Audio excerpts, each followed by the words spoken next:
For this problem, we are asked to factor completely 8x squared y minus 18y cubed. So the first thing you always want to do is see if I can factor out a greatest common factor from both of these terms. So we're going to look at the coefficients first, 8 and 18, and you ask yourself, what's the largest number that can go into 8 and 18? And you'll see that it's going to be 2. So let's factor out our 2.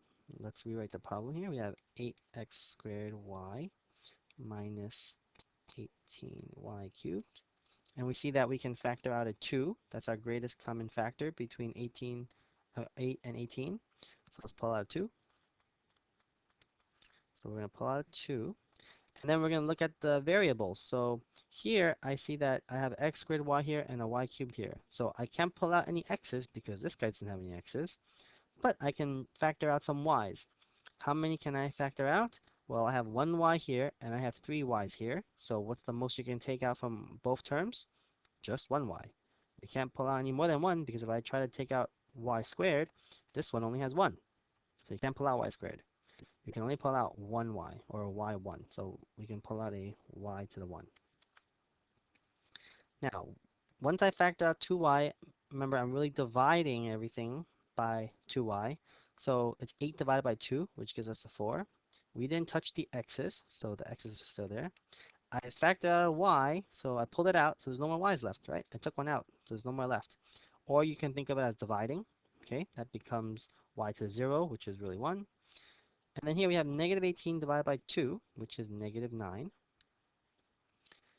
And then I have y cubed here, so think of that as 3 y's. I just pulled one out, so how many are left? Well, there's only 2 left, so it's a y squared. Only 2 y's left. Now, I look again. Can I do anything here? If I look at this term, I see that that's a 4. I look at this term, that's a 9. Okay, so I'm going to think about using difference of two squares. So you have to check though, can I use difference of two squares? Are these two perfect squares? Yes, they are. Are my powers even? Yes, they are. Is it a subtraction? Yes, it is. So I can use difference of two squares.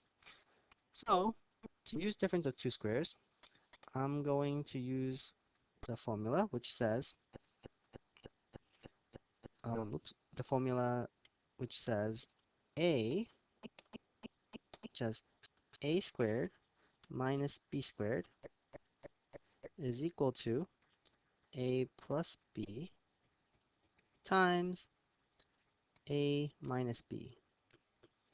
Okay, so let's call this guy a squared. So he's a squared. He is equal to 4x squared. And then this guy is b squared. So that's b squared is equal to 9y squared. So then how do I get a? I take the square root of both sides. So if I take square root of 4, that's 2, and we divide all the powers by 2, so that becomes x to the 1, which we don't write. And then we take the square root of both sides here, so we get b is equal to square root of 9 is 3. And then again we divide the power by 2, so we get y to the 1. So here we get our a and b, and then we're going to plug it into our formula. We're going to plug it into our formula here.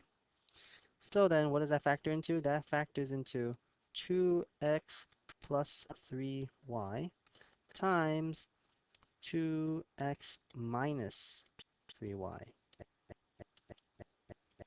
Okay, and that's how we factor using difference of two squares. But don't forget to bring your friend down, your 2y. Don't forget about your friend 2y. So there's your 2y. And that is our final answer. Also, you could have written 2y minus 3. Sorry, I meant you could have had 2x minus 3y times 2x plus 3y. Okay, the order of these two terms don't matter. Meaning you could have this negative term in the front and then the positive term in the back. It's the same answer. So if we look at our choices, I see that it is choice D, which is what I was saying before. I have 2x plus 3y first before the minus, okay, but it's the same thing. So it's D.